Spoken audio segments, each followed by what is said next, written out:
So welcome today to our virtual boardroom about leadership challenges of hybrid teams. My name's Jo Thompson and I'm a consultant for HR Recruit. I'm joined today by Clare Spratt, who will introduce herself in a moment. Claire will share her knowledge and experiences with you about hybrid teams. We do want this session to be interactive, so if you do have any questions or comments, then please shout them out or put them into the chat box facility. I'm now going to hand you over to Claire, who will introduce herself and start the boardroom. Thank you. Super. Thanks so much, Jo. Good morning, good afternoon, everyone. Nice to see you. Thank you very much for joining us. My name is Clare Spratt. I am the director of Netley Consulting, and I'm a learning consultant working with lots of companies around the world.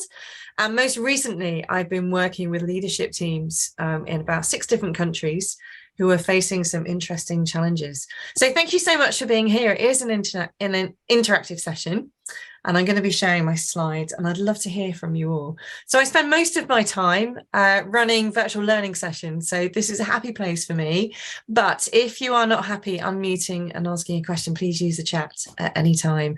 So the idea of this session is to set the scene first of all. If you joined me on our last session back in October, about the variety of hybrid models and what people were using and what was working. And it doesn't matter if you didn't join, but we'll be recapping that if you did. So bear with us just to set the scene. And then we'd like to talk a little bit amongst ourselves. So hearing from you about the challenges of leaders leading in the different types of models, what you're seeing in your own organizations, and how you're managing those challenges, the kind of things it impacts. So that's the idea of the session. It's a discussion session. It's not me teaching you something, but I do have some slides to help move that along. So just say hi in the chat if you can hear us. It's nice to use the chat.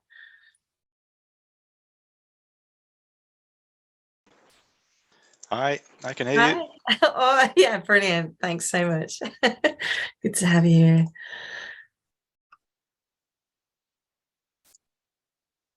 So whilst we gather, I like to do this at the beginning, so get ready with your chat. It's always really interesting to know where in the country you're joining us from today and what your working setup is, so which model you're using today.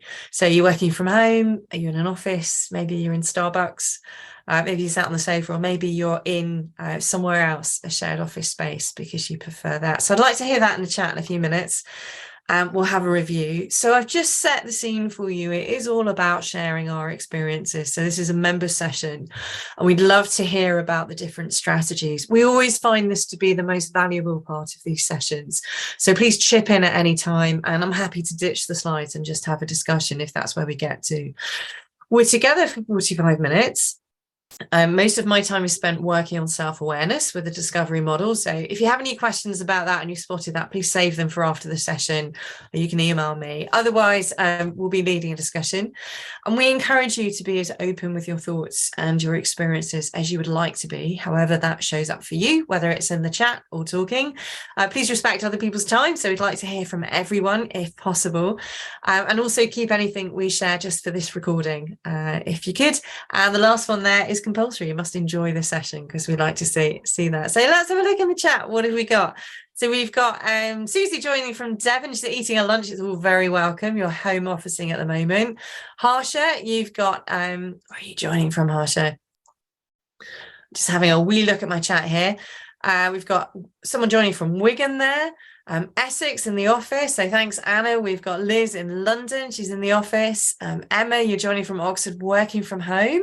Nice mix so far. So Deborah in North Hertfordshire, working from home. Ipswich, working from the office. Emma, thank you very much for that. Laura, you're joining from Staffordshire from home. Got the Midlands, great variety coming in here. We've got York, we've got a bit more Essex, I think it's London. So they have quite a few working from home. We've got Bhaskar in Chennai. Great to see you here, Bhaskar, working in the office. So good evening to you. Lovely to have you. A bit more working from home than the office. I wonder if you can see the variety there. Hampshire, yeah, I'm in Hampshire as well. So I'm actually based at home. I've been working at home for 10 years. And I used to find, but I worked in a remote team when I worked full-time for another company. And we used to find that coming together was the most valuable part of our of our month, because that was our moment to share what had been going on, but also how we were tackling those things. And someone's Hampshire and Costa, so Costa, hence the camera's off. Yeah, that's fine. Yeah, great variety there. Thank you so much, everyone. It's really great to have you all here.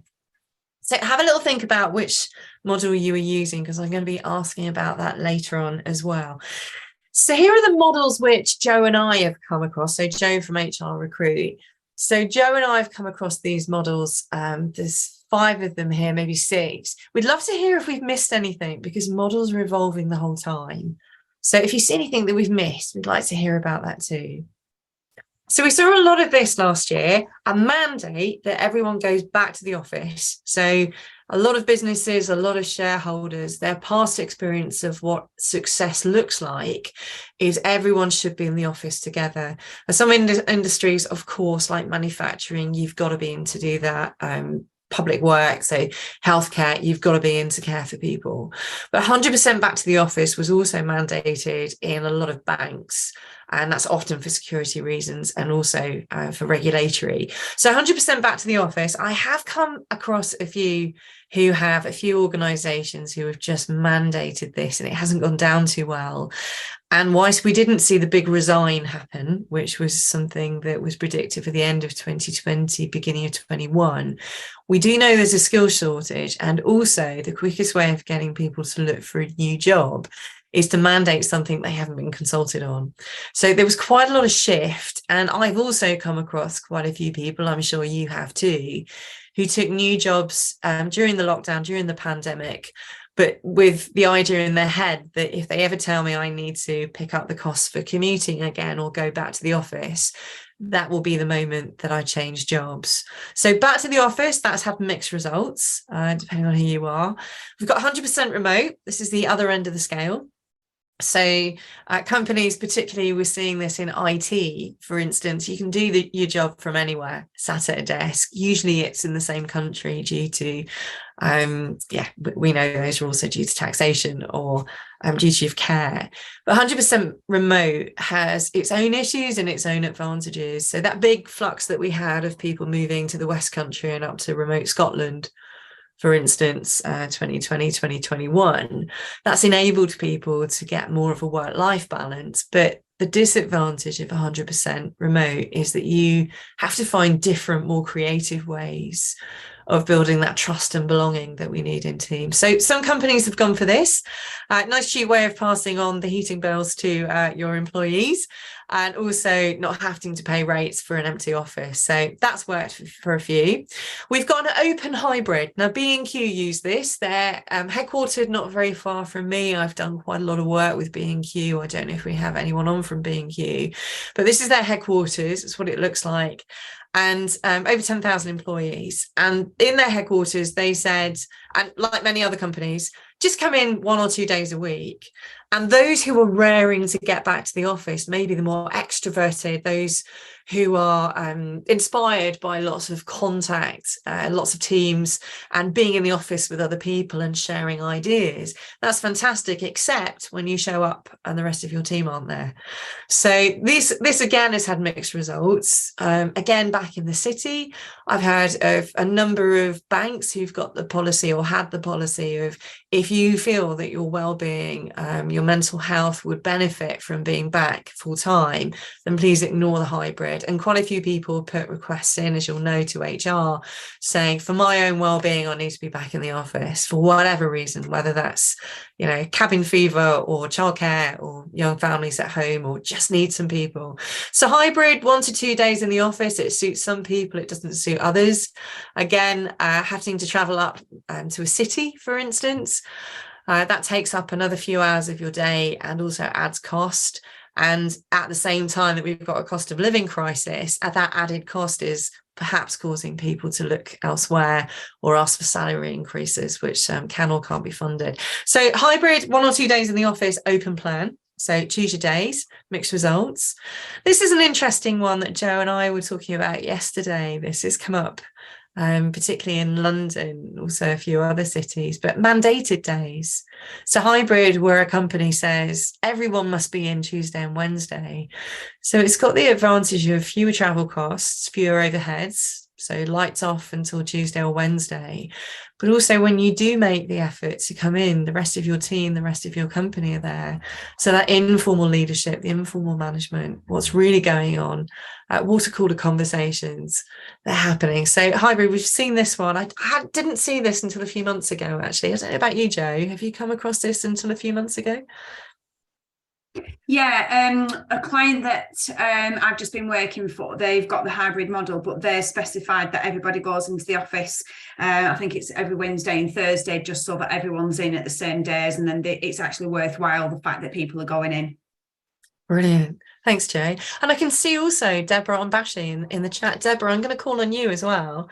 Tell us a bit more, if you wouldn't mind, about your experience. So in the chat, Deborah said, yes, my last role was core days, Monday and Wednesday, and then a third day, either Tuesday or Thursday, but not expected on a Friday. Deborah, would you mind bringing that to life a bit for us? Yeah, I mean, obviously that was sort of like put in place pretty much soon after the COVID restrictions eased. And yeah, the leadership just made that sort of judgment call themselves. So it was quite clear that we had to be in the office 3 days. I personally had to put in a flex work request because I couldn't make 3 days a week. And yeah, there was a bit of disgruntled employees because they didn't really like having these set days made available. They wanted a bit more choice, and yeah, Friday was not expected in, but if you chose that, you almost had to do 4 days in the office. So it's quite weird. That's really interesting, Deborah. So one other question for you before I move to someone else. Had you not got that flexible working request approved, what would you have done? I probably would have had to leave. And the thing is, I'm not in that role now because there was a lot of talk that they're pushing for 4-day weeks, and I was definitely not going to be able to do anything more than my flexible working request. So yeah, I sort of got out a little bit because I could see where it was heading, and I wouldn't have been able to focus on that. Yeah, childcare. Thanks so much, Deborah. So important. Thank you. Amanda, you have a different experience. So you were just reporting there for us. So Amanda said in the chat, Amanda waits. In the city, there's a lot of people in Tuesday, Wednesday and Thursday. There is an acronym that people use for that. We won't use it here. But a lot less on Monday and Friday, which impacts travel. Amanda, would you mind telling us a bit more about that? Impacts travel in a good way or in a busy way? Because it's condensed. Amanda? No, in a bad way. Okay. Because no one's going in on a Friday, that's for sure. Very few people on a Monday, and so you've literally got a 3-day week going on in London now. And of course you've got that many more people, therefore on the train they're still getting back to normal. Actually, they're striking most of the time anyway. Right. But the interesting thing for me also, I think is worth mentioning, is that where my husband was working from home before, it enabled me to work a bit more. Now that he's gone back to the office, I'm now stuck with the school runs and everything else. So that impacts me and my ability to work. Right. That's really interesting as well. Yeah, thank you. So is there any flexibility in his role for that, Amanda? Sorry, before I lose you there. Yeah, no, not in the city. Yeah, right. Exactly. Thank you so much. We've got a few more messages coming in here. So X to everyone. I don't know what your name is. I'm sorry. I would love to hear that. I find it interesting as a big presumption that the office is a pleasant environment. Yeah, it's so true. That's so true. So for those with more, so the work that I do about self-awareness, we work with the preferences on introversion and extroversion. And those with a slightly more introverted preference may enjoy focused working time and be most productive when it's quiet and there's no one else around. Although maybe they like to sit shoulder to shoulder with people just quietly. And those with a more extroverted preference are inspired or energized by more people around. So really interesting point there. X, if you'd like to come off mute and tell us a bit more about what you've said there, maybe give us your name as well. Be really interesting.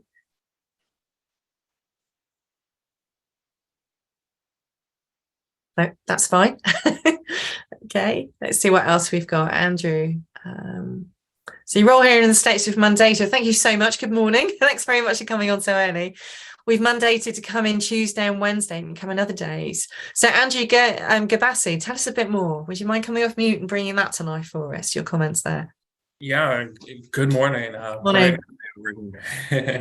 But yeah, we just come in Tuesdays, Wednesdays, occasionally another day if there's like a meeting or something, but I like the schedule personally. I do like to work from home, but I live alone, so it gets a little bit lonely at home. So I don't mind coming in a couple times a week. Yeah, interesting. And when you do come in, Andrew, so I live alone as well. And as I say, I've been working from home for 10 years. So my strategies for dealing with that are to have contact with other people because I have an extroverted preference. Do you find 2 or 3 days in the office is enough for you to be motivated for the rest of the week? Would you do more? I think so too. Yeah, I think so. Yeah, I think working from home is really efficient. So I definitely like the 2-day model. Yeah, brilliant. Thanks, Andrew. I appreciate that. Yeah, thank you. Gemma Woodward, you've put some comments in there. We've got a hybrid model whereby it's flexible in the office or remote, but we have mandatory days based on stage gates of a project. Tell us a bit more, Gemma Woodward.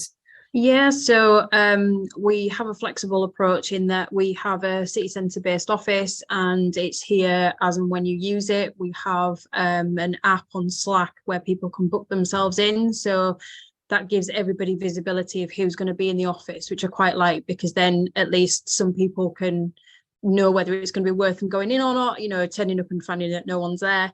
But we found that you know, key communication points of a project, a technical project, worked better in sort of more face-to-face. There's a lot more collaboration, a lot more discussion when it's needed. So we look at stages of a project, and for example, the first one is like the kickoff, so the very start of it, where you'll have pretty much everyone in there that's going to be involved on the project.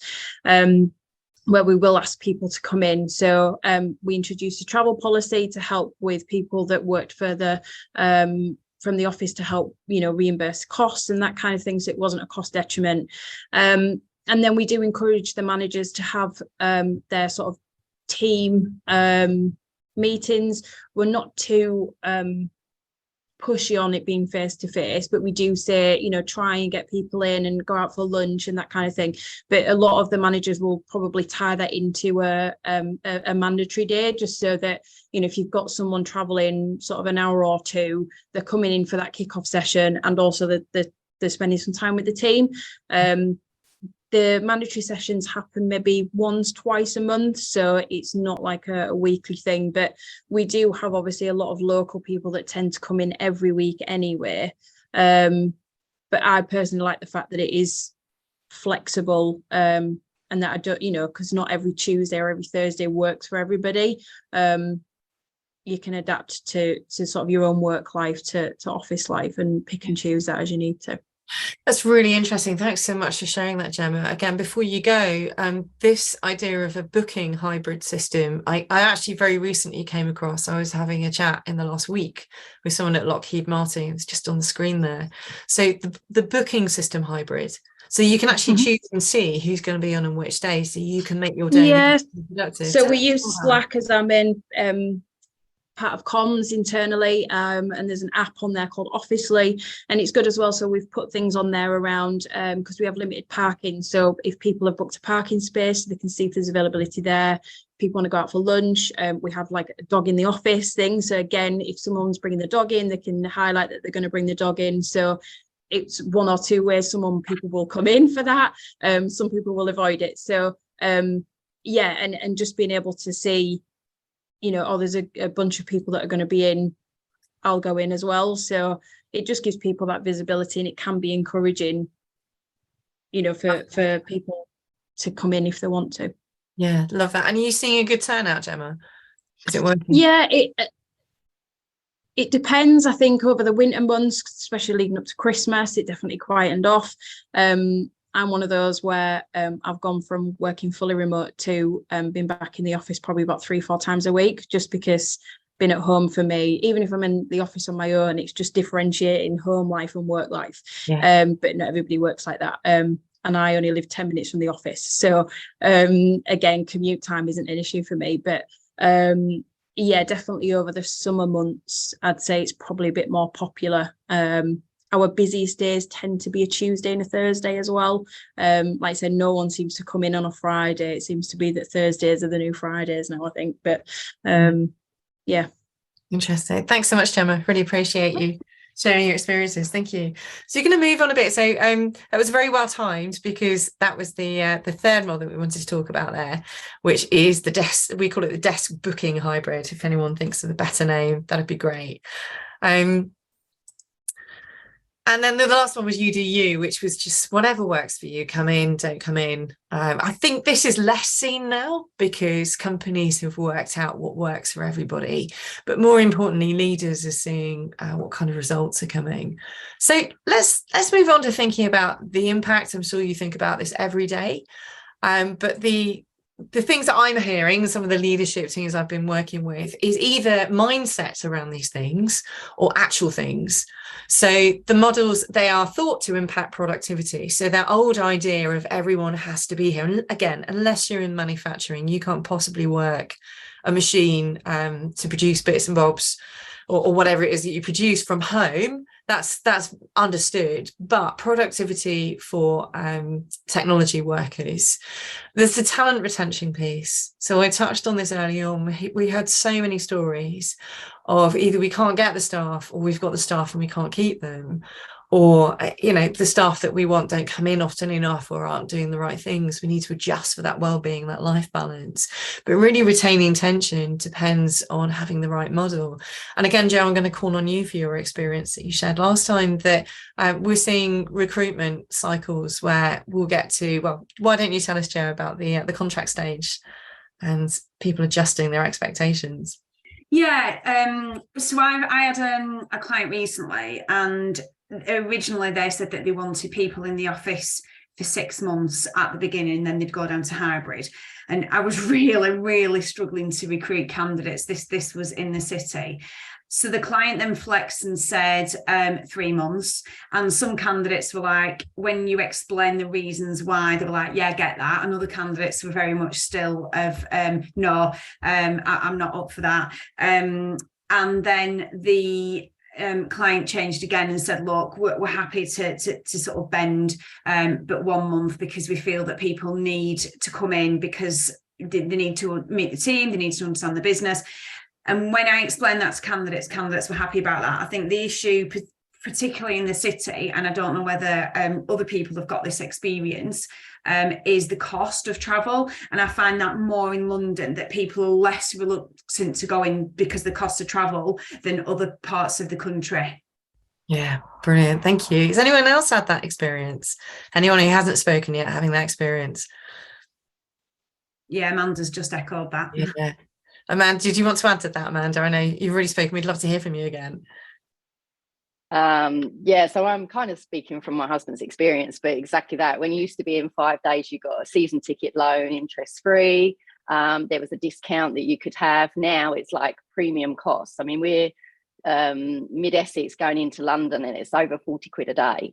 Yeah. And he's not getting any extra help with the cost of living crisis. All of that has impacted us, and they're now doing a trial in their company for this sort of going in 3 days. I'm like, are they giving you anything towards the cost of that? No, right. They just expect, and you really can't say anything about it. You just have to get on with it. It's pretty cutthroat. If you want a job, you get yourself in there. So, but massively on the cost of it. And that's not with parking either, or a busing or everything else. So you're looking at what, easily 50 something pounds a day. Whereas at least with the season ticket loan, you knew where you stood, and that you're going in every day. Now it's very expensive. Yeah. Thanks, Amanda. Really interesting experience. You're welcome. Louise Lee, you've got your hand up as well. We'd love to hear from you. So, yeah, it feels really formal doing that, but I didn't want to interrupt. No, that's okay. I love that. So I'm based in the Midlands, so Birmingham's our nearest city. So there's 2 things here. So what we found is we operate a hybrid model, and we've been very fluid about, we haven't really mandated any days coming in. But what we found is we've had people that have now chosen to relocate elsewhere in the country. Yeah. Say like Cornwall, up north, etc. We are now recruiting people from a wider field, which is brilliant, because again, that increases especially the diversity in the range of candidates we get. However, this is causing challenge now, because we are hybrid, and we encourage people to come in for collaboration, team sessions, you know, etc. But now the pushback we get is the cost of travel, etc., etc. But we have, you know, our contract state, our place of work is our central office, and this is the challenge that we've had some individuals now that have relocated their choice, which is great. We want to retain them, but now already pushing back, going, well, that's going to cost me now coming into the office, but that was your choice. So it's sometimes it's almost like, how do we balance that, and how do we retain talent and also then encourage people to come in? So yes, it's a different dichotomy. And we've also got the other additional challenges. Everyone now can get free parking. You have to book a space when you come in.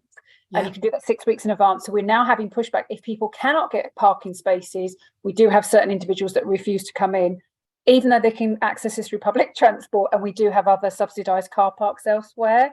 So I just wanted to put that out there if anybody else is finding those challenges. Yeah, thanks so much. So Louise's question is, anyone else finding those challenges? Just come off mute and weigh in.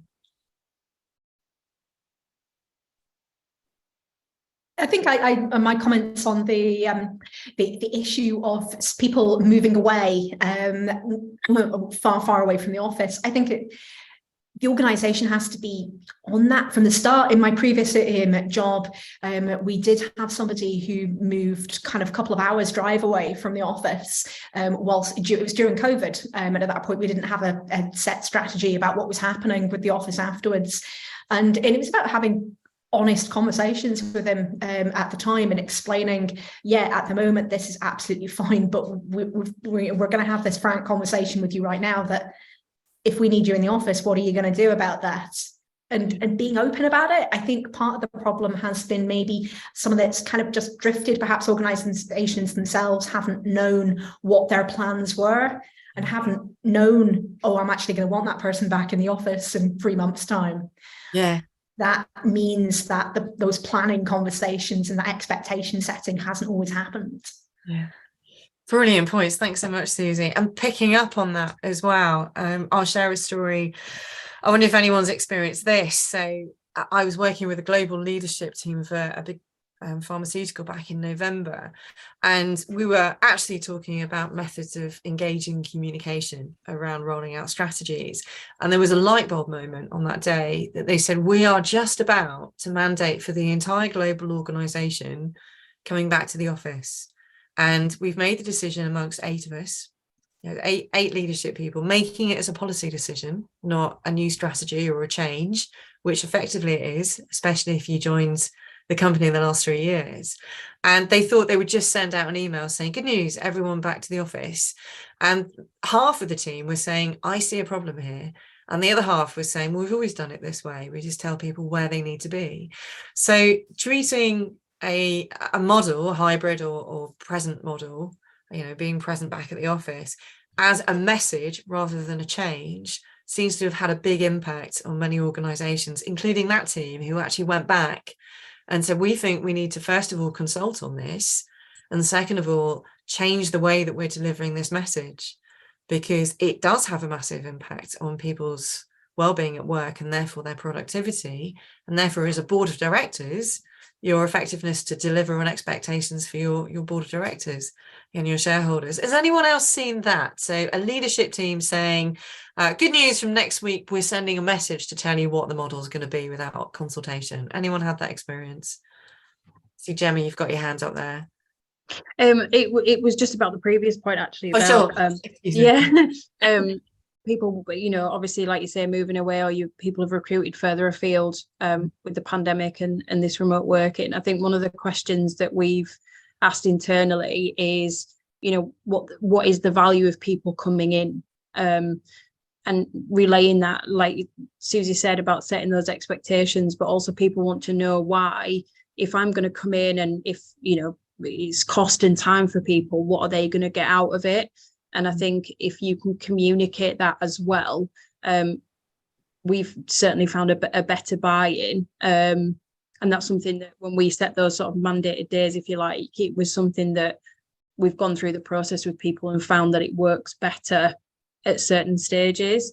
So I think it's just one of those questions to ask. If you're asking somebody to come in and travel 2 hours to get into the office and it's going to cost them X amount of money, are they just going to come in just to sit at a desk? You know, what's the value of it?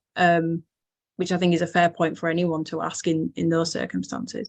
Absolutely. And how are you tackling that? How are people tackling adding value and making it an event or a value add? Gemma, before you go, anything to talk about how you add value to enticing people back? Food is always a good one. Always bringing food into a Free session. pizza.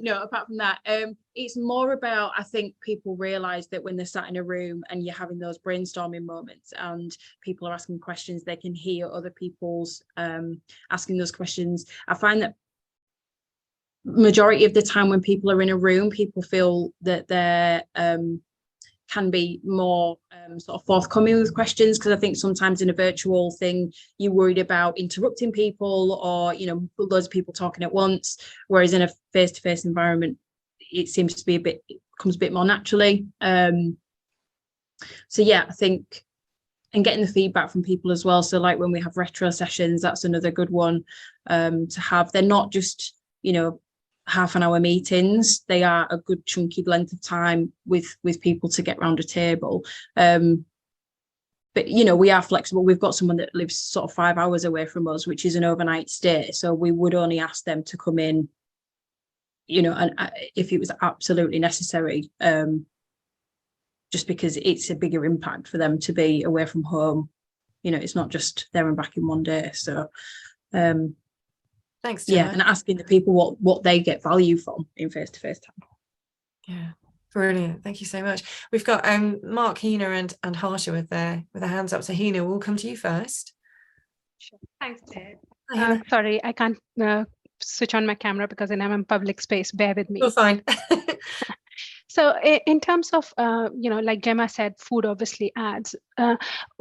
Some of the things that I'm trying to drive within our business leadership team is, what's the key purpose for calling people in?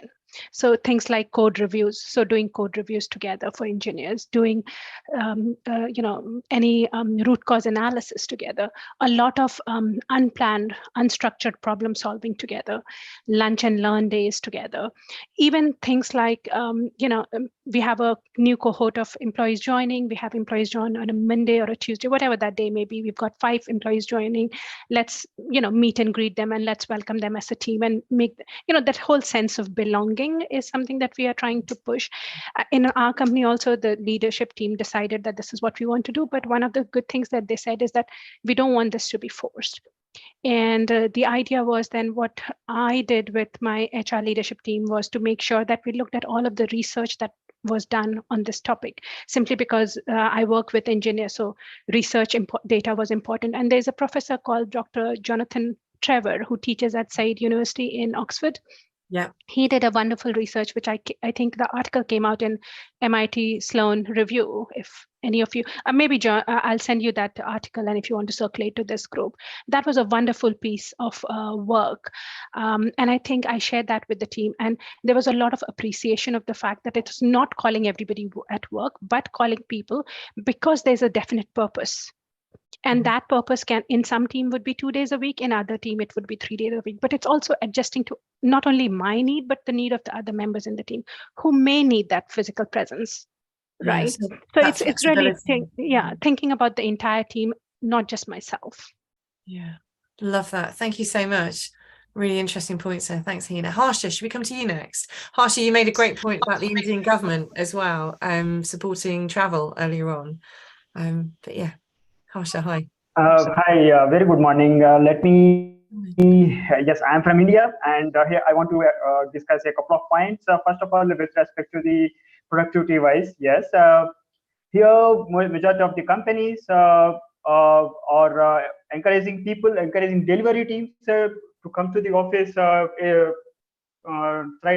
Twice earlier they started with twice a week, and after that now they increased it to 3 days a week. So gradually what they're trying to do is they're trying to bring the people, bring the employees slowly back from work from home to the office. So all of a sudden change is not possible. So that's why I think so that hybrid model came into the picture.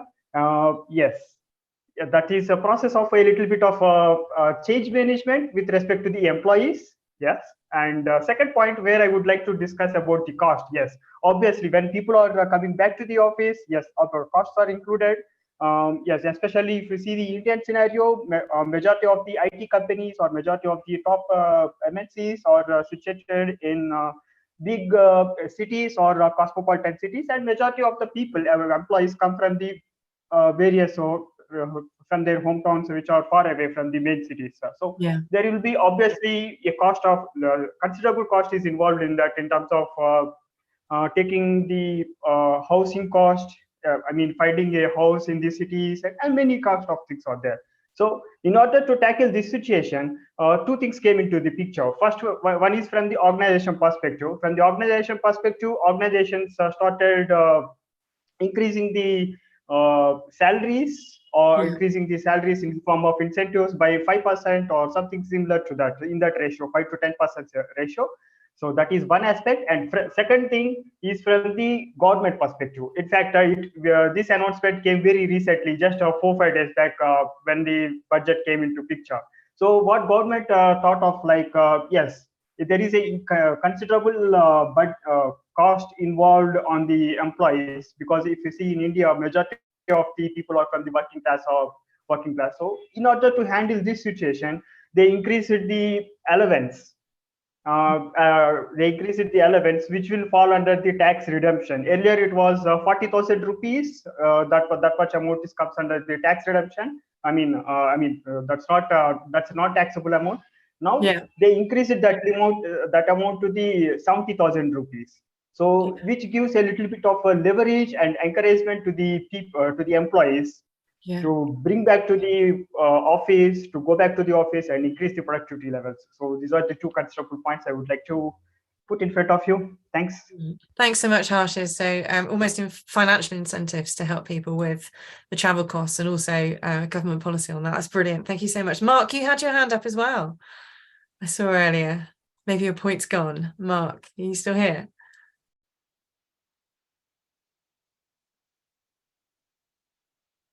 No, I think Mark's lost his point there. So we've got just 5 minutes left. We were going to talk a bit more, maybe share some experience of good leadership behaviour and bad leadership behaviour around managing these models. Has anyone got any examples? I've come across my own, but I thought I'd throw this out to the floor. So any examples of really successful leadership behaviours around getting a working model that's great for everyone? Any of those first, either in chat or just come off mute and share some examples of successful leadership. Just going to go through how to check, see if anyone has their hand up here.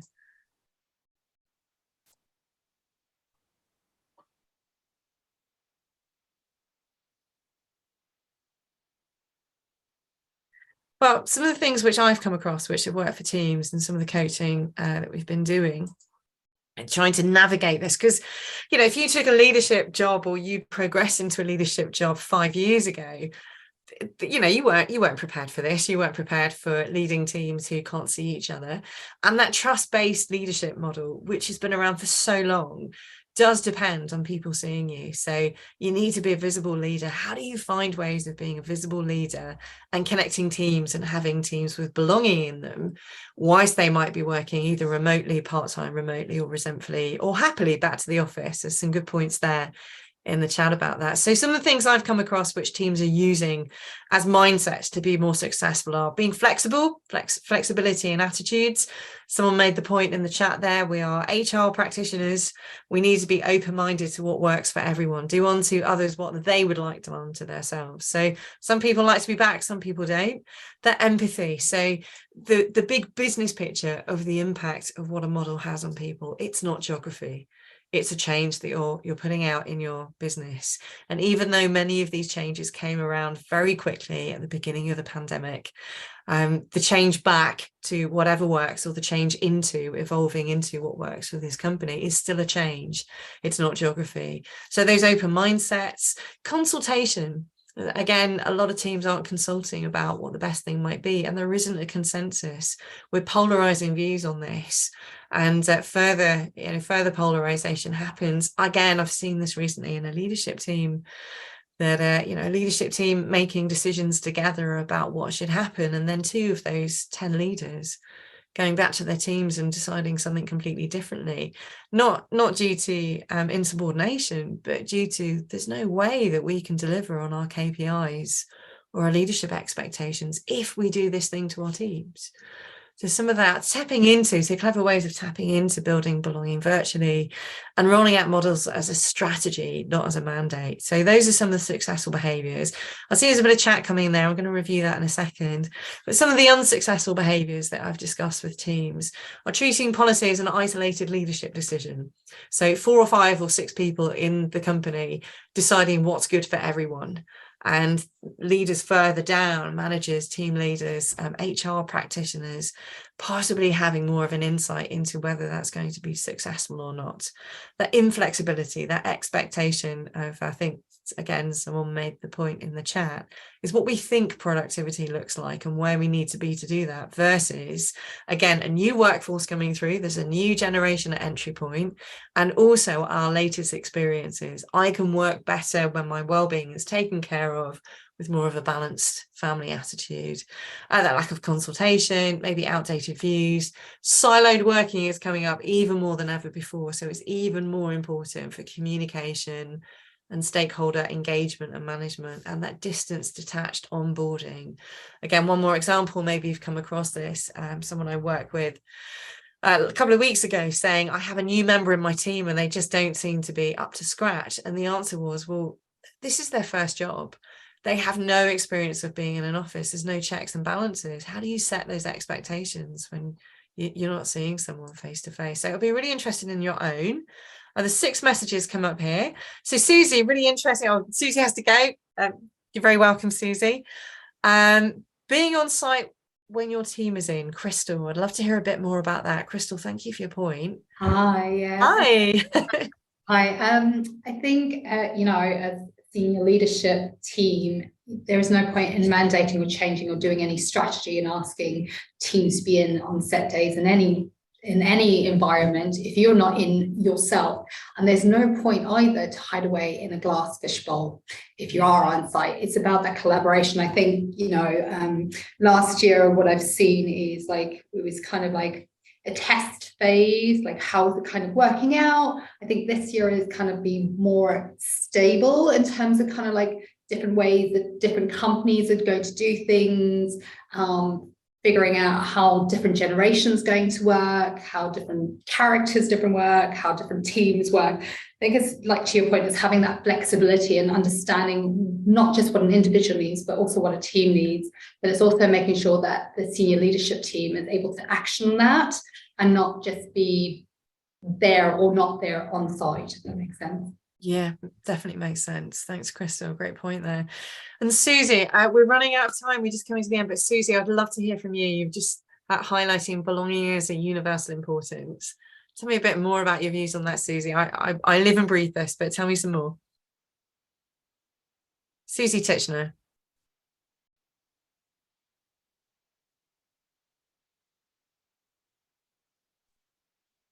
Hi, sorry, I do have to dash for a hospital appointment. So I just thought I wanted to put that in there. I'm happy to make contact with you, perhaps via LinkedIn, Claire, or whatever. But yeah, we did some research around belonging, a group of us coaches in this sort of hybrid working world. And it was really interesting. One of the key things that came up actually was when you're able to get into the office is actually to have some social events.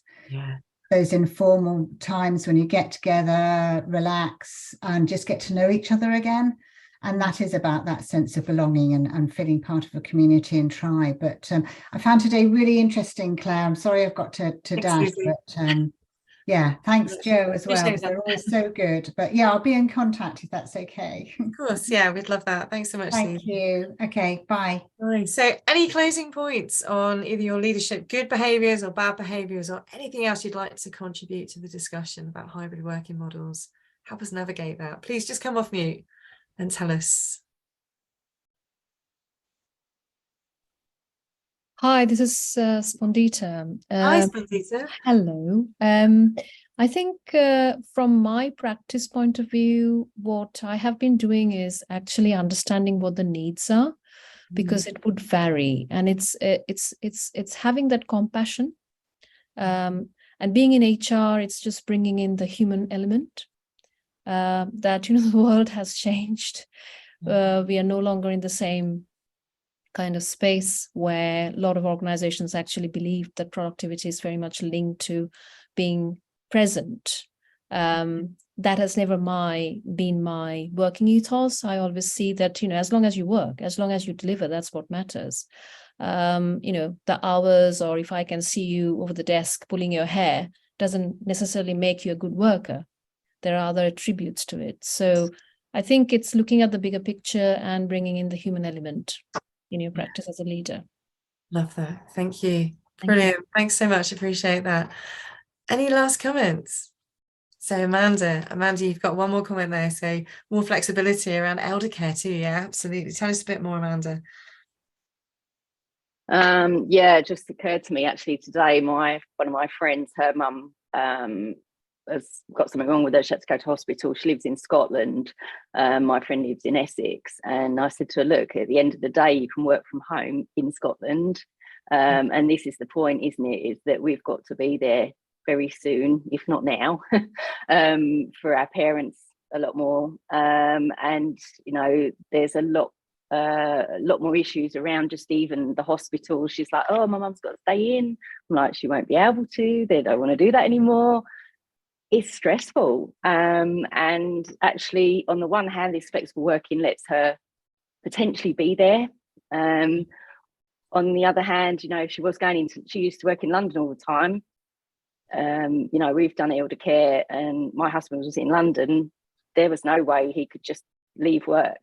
And so the pandemic actually has brought some good things kind of around there, I think, but some negative things too.